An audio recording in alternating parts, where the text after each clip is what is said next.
watch it grow, like rivers rushing, overflow. multiply Multiply love. It's the It's the key. key. Blessings come Blessings come back back exponentially. exponentially. Yes.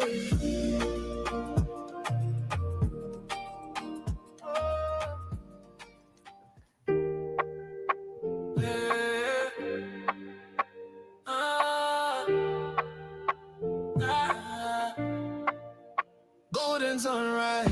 Golden sunrise. City buzzing, dreams collide.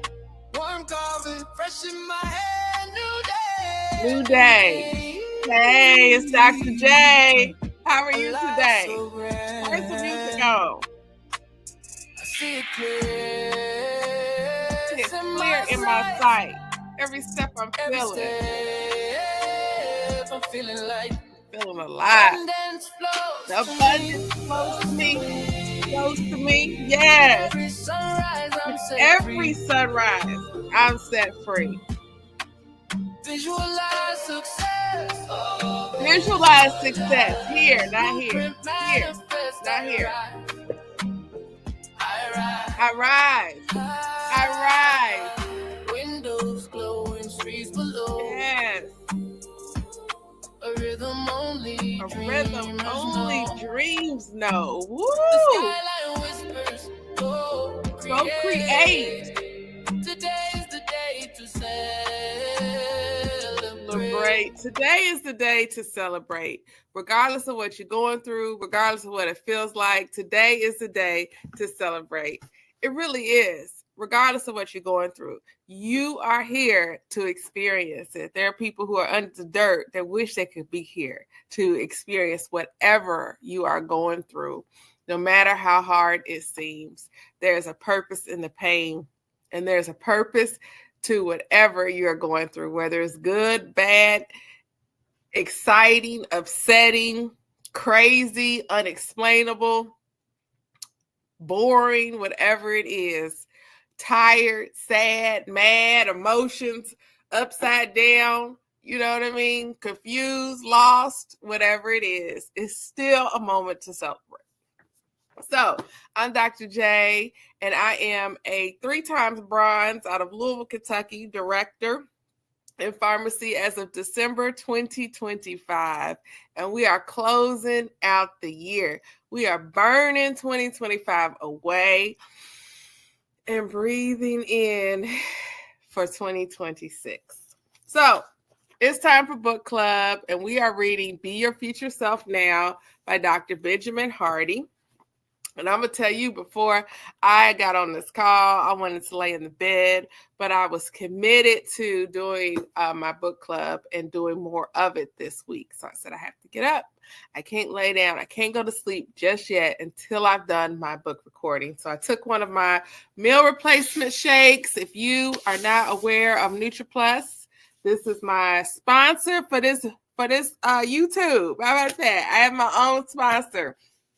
So you can go to shopwithdrj.com, shopwithdrj.com if you're not already in pharmacy, and you can get you a meal replacement shake today. There are 6 flavors that you can choose from. And with it being the new year, a lot of people are going to have New Year's resolutions, New Year's resolutions, New Year's goals, New Year's visions. I just pray you keep it longer than one day, right? You keep it longer than 1 week.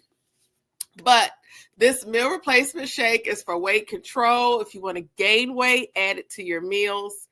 And it has a lot of vitamins and minerals in it. It's non-GMO. It is soy-free, heavy metal-free, gluten-free, cholesterol-free, and it has no artificial sweeteners. And it has, no artificial sweeteners. So that is amazing. It's got vitamin A, vitamin C, vitamin D, vitamin E, vitamin K, thiamine, riboflavin, niacin, vitamin B6, folate, vitamin B12, biotin, calcium, iron, phosphorus, iodine, magnesium, zinc, selenium, copper, magnesium, chromium, potassium, and more. So I like chocolate, and I'm not really usually a chocolate flavored type person. I like the chocolate. I also like cookie cream. There's a cookie cream flavor, and there's a caramel, there's a banana, there's a strawberry, there's a vanilla. So pick the flavor that seems right for you. Maybe get two. Try some different flavors and mix it up. Again, that's shopwithdrj.com. All right, you guys, be your future self now. And if you are in pharmacy, get you some as well, because guess what? You get a discount. Yes, you get a discount. I forgot about that, right? Okay, be your future self now. So this book is divided into 3 parts. So part 1 talks about the threats to your future self. Part 2 talks about the truths to your future self. And part 3 talks about the steps to your future self. So if this is your first time tuning in, make sure to like and subscribe so that you know when I do another book reading again. So threat number 1, I'm going to give a summary. I'm not going to go into detail. You'll have to go back and watch the other videos by clicking the video tab on my channel if you want to find out more if any of these interest you. Okay, so threat number 1 was without hope in your future, your present loses meaning. Threat number 2, a reactive narrative about your past stunts your future. Threat number 3, being unaware of your environment creates a random evolution. Threat number 4, being disconnected from your future self leads to myopic decisions. Threat number 5, urgent battles and small goals keep you stuck. Threat number 6, not being in the arena is failing by default. Threat number 7, success is often the catalyst for failure. Part 2, which is where we're at, talks about the truths of your future self. Truth number 1 was your future derives your present. Truth number 2, your future self is different than you expect. Truth number 3, your future self is the Pied Piper. Truth number 4, the more vivid and detailed your future self, the faster you'll progress. And we are on truth number 5 today, starting on page 101. Failing as your future self is better than succeeding as your current self. Ooh, failing as your future self is better than succeeding as your current self. So let's dig in and find out what that's about. Ooh, wow. Oh, look, y'all. That meal replacement shake is working. I can see my dimple. Y'all see that? Oh! I ain't got carb face. I ain't got puffy cheeks.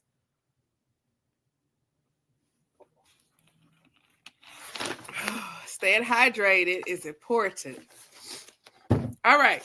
Ready? Let's get started.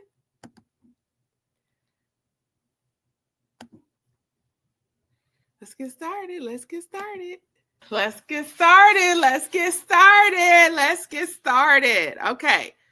Failing as your future self is better than succeeding as your current self. Here's a quote. In time with years of creative training and a willingness to invest in loss, to take blow after blow and get blasted off the pedestals as a way of life, the game starts to slow down.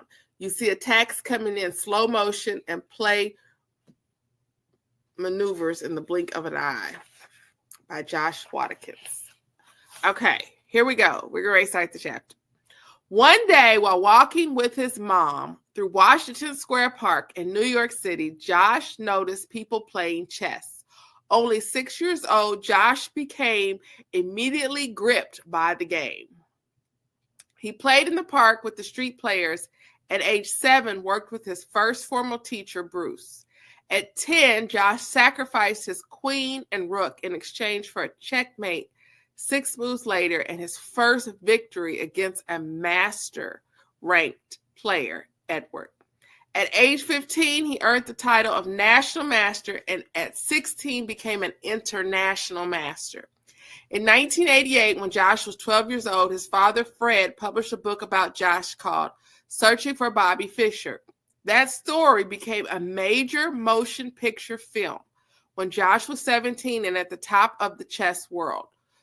Though chess is not commonly A spectator sport, crowds turned out to watch him play. For Josh, the fans were distracting, and the fame and pressure to win mounted. He left America and chess to pursue meditation, philosophy, and Tai Chi.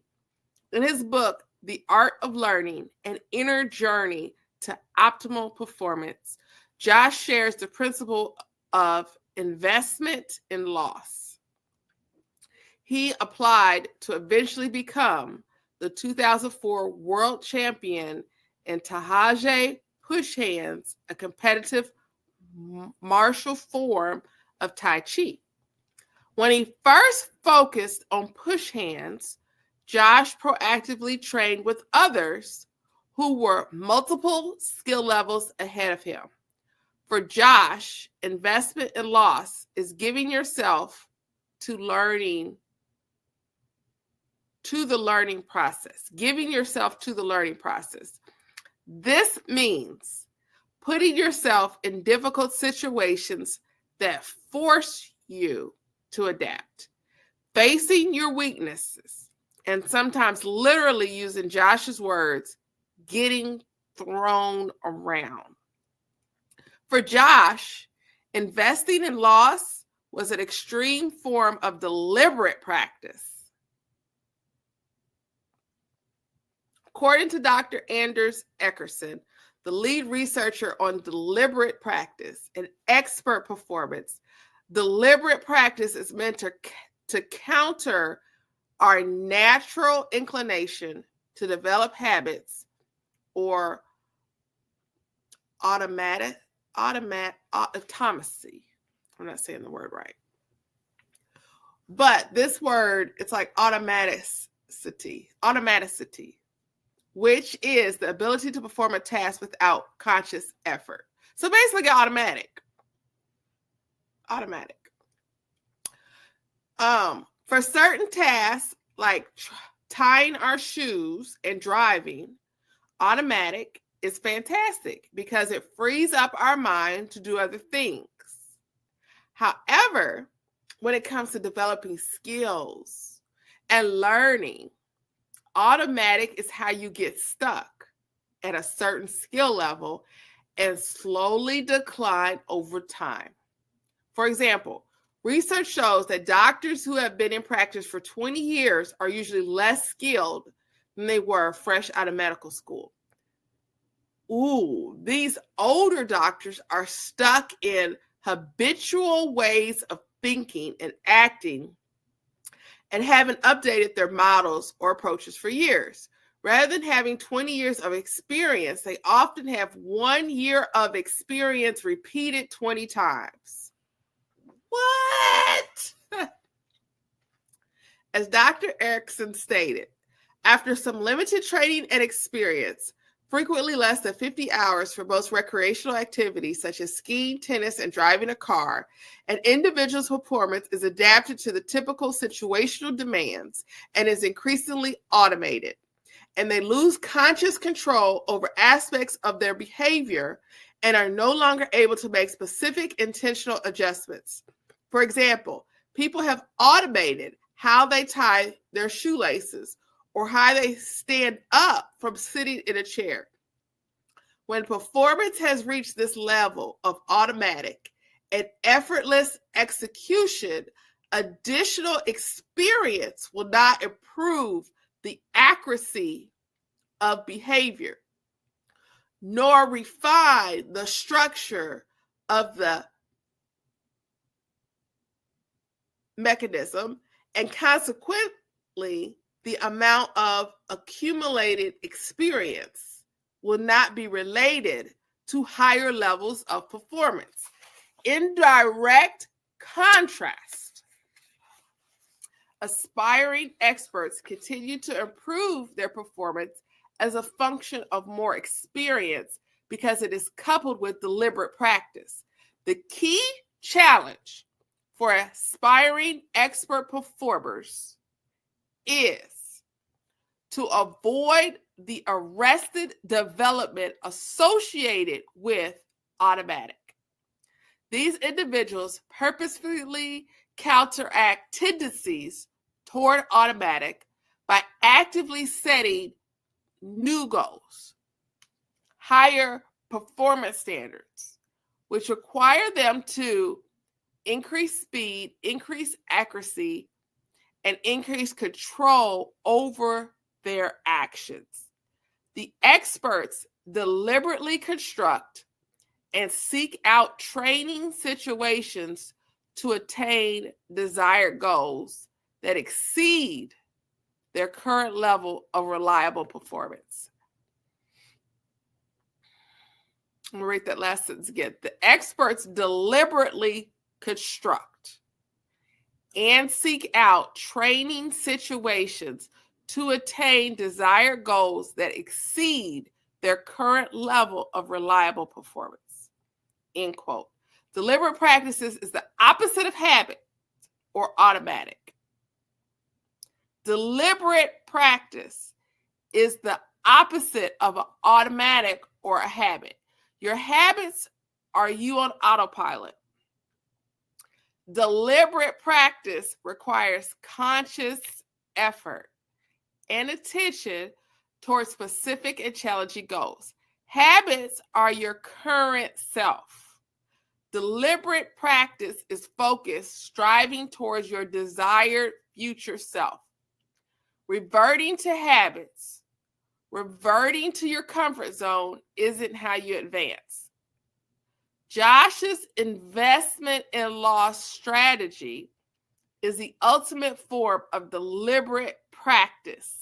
He explains how he specifically applied investment in loss to learn push hands against an overly aggressive man named Evan, whom he describes as 6'2", 200-pound, second-degree karate black belt, 8-year Aikido student, and 8-year student of Tai Chi. Josh described it this way. When he came at me, my whole body braced for impact. I had no idea how to function from relaxation when a freight train was leveling me 50 times a night. I felt like a punching bag. Basically, I had two options. I could avoid Evan or get beat up every class. I spent many months getting smashed around by Evan, and admittedly, it was not easy to invest in loss when I was being plummeted against walls. I'd limp home from practice.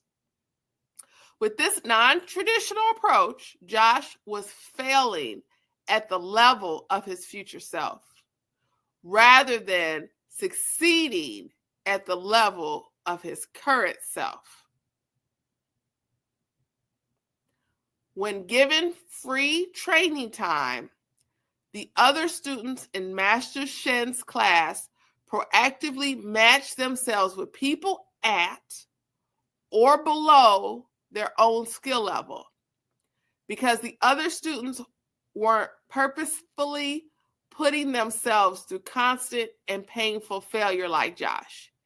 He advanced much faster than his peers. He adapted up to the skills of those he trained with. The other students weren't willing to invest in loss to the same degree as Josh. They were comfortable succeeding at their current level rather than failing at their future self level. And for good reason. Deliberate practice, when taken seriously, is extremely painful. To fully engage in deliberate practice is to have an increasingly clear picture of your future self. As Dr. Thomas Suttendorf, Dr. Melissa Brenhams, and Dr. Kana Imute, three of the top researchers on prospection and future self, stated, only through imagining a future self with improved skills may we be able to motivate, plan, and execute the owning of skills through deliberate practice. Josh also believes in the importance of being clear on what you want. He is considered by many to be one of the world's leading experts on learning and high performance. I've come to realize that what I'm best at is not Tai Chi. And it is not chess, he said. What I'm best at is the art of learning. A child chess protege, Josh became a world champion. He also became world champion in Tai Chi and world champion in Brazilian Jiu-Jitsu. He trains people who are world class at what they do to reach the top 1% of the top 1% of their respectful field or art. At the foundation of Josh's methods are approaches for realizing one's future self.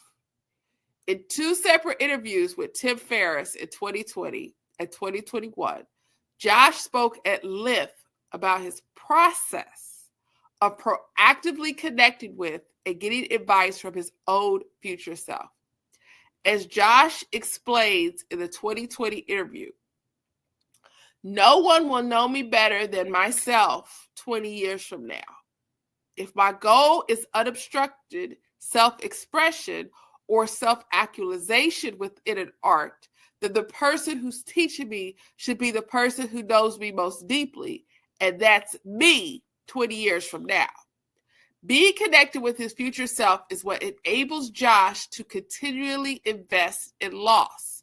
He's connected to a much more evolved version of himself. He's committed to his future self more than his current comfort. Let me say that again. He's committed to his future self more than his current comfort. He's aggressive about becoming his future self. Throughout this book, I've used the word investment to describe any intentional act towards your desired future self. Josh's use of the word investment when describing deliberate practice isn't coincidental. For Josh, investment in loss was accelerated, deliberate learning towards his future self. It was his commitment to his future self. Commitment to future self means investing in loss or failure here and now to accelerate progress. The more willing you are to invest in monetary loss and pain directed at a goal, the faster you'll adapt to the level of your future self. Truth number 5 is that failing as your future self is better than succeeding as your current self. This truth pairs with threat number 6, that being outside the arena will prevent you from learning and progressing. It's your choice. Listen to me clearly. It's your choice how deep you'll go into the arena. It's your choice the extent to which you'll invest in loss and learning. Josh finishes his story with Evan by describing the results of his continuous investment and loss. But then a curious thing began to happen. First, as I got used to taking shots from Evan, I stopped fearing the impact. Then as I became more relaxed under fire, Evan seemed to slow down in my mind. There came a moment when the tables clearly turned for me and Evan. My training had gotten very intense.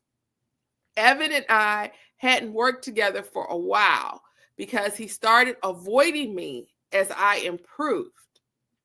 But this evening, Master Sheen paired us on the mats.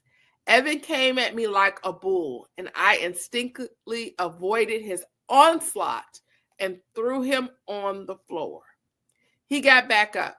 came back at me and I tossed him again. I was shocked by how easy it felt. After a few minutes of this, Evan said that his foot was bothering him and he called it a night. We shook hands and he would never work with me again. If you want to become your desired future self, play at their level as quickly as possible. Commit at the level of your future self. Adapt at the level of your future self. Your current self is clearly not there yet and will therefore need serious training, humility, and feedback. People naturally avoid investing in loss. It's comfortable doing something you can already do. Winning feels good, but if you want to aggressively become your future self, then investing in loss is how you get there. Wow. That was definitely a new concept for many. Well, that's the end of that truth. Number 5. Take us out of here, Billionaire Beats. I see it clear. It's in my view. Every moment, something new. Abundance flows to me. With every sunrise, I'm set free. Visualize success. Visualize. Blueprint manifest. I rise. Abundance flows to me. With every sunrise, I'm set free.